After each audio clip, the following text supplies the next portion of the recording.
জিহাদের মতো সন্তান জন্ম দেয়, আবু সাইদের মতো সন্তানকে জন্ম দেয়, উসমান হাদির মতো সন্তানকে জন্ম দেয়, সেই দেশবাসীকে ভয় দেখাবেন না।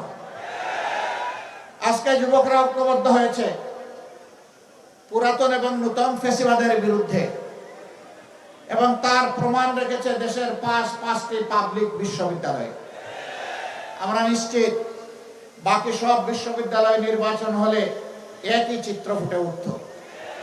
তারা বলে দিয়েছে আমরা আছি ইনসাফের পক্ষে, আমরা আছি ন্যায়ের পক্ষে।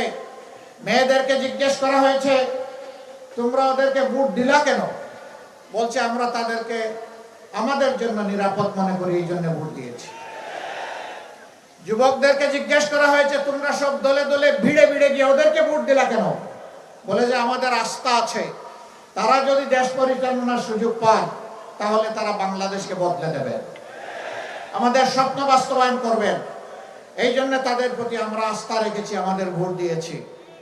আজকে কেউ কেউ দিশাহারা হয়ে মাথা গরম হয়ে বিভিন্ন কথাবার্তা বলছেন। একসাথে আমরা দীর্ঘদিন রাজনীতি করেছি, ওই দীর্ঘদিন একসাথে রাজনীতি করার কারণে তাদেরকে ক্ষমা করে দিলাম। তাদের মুখের থেকে ছুড়া অন্যায় অসত্য কথাগুলোর জবাব দেওয়ার সময় আমাদের নাই। আমরা এই দেশবাসী নিয়ে কি স্বপ্ন দেখছি তাই বলতে এসেছি।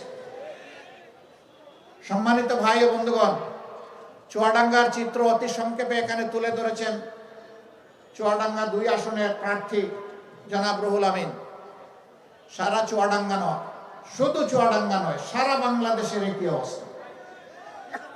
এরা জনগণের সম্পদ চুরি করেছে, লুটপাট করেছে, বিদেশে পাচার করেছে, বেগমপাড়া করেছে, নিজেদের জন্য সিঙ্গাপুর এবং কানাডা বানিয়েছে, আর বাংলাদেশকে সমুদ্রের তলে ঢুকে দিয়েছে।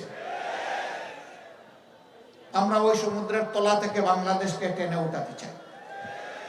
আমরা আশাবাদী ইনশাআল্লাহ আমরা পারবো। আমরা আশাবাদী আমাদের যুবকরা আমাদের পাশে থাকলে আমরা পারবো।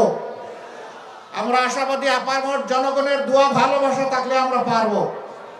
কেন আমরা পারবো?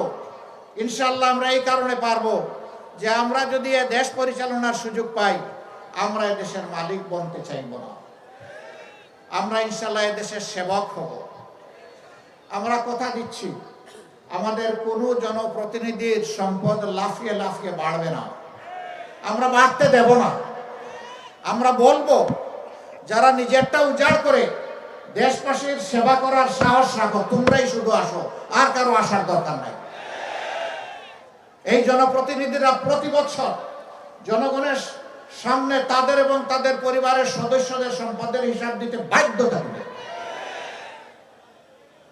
জনগণের যে সম্পদ এলোকেশন হবে বিভিন্ন এলাকার উন্নয়নের জন্য, তার হিসাব জনগণকে দিতে হবে। উন্নয়ন কিভাবে হবে জনগণের সাথে ডায়লগ করে বসে তার সিদ্ধান্ত নিতে হবে, উপর থেকে চাপিয়ে দেওয়া যাবে না। জনগণ চাইলো চিনি আর আপনি দিয়ে দিলেন লবণ, কাজ হবে না। জনগণ যাই চাইবে জনগণকে তাই দেওয়ার চেষ্টা করতে হবে।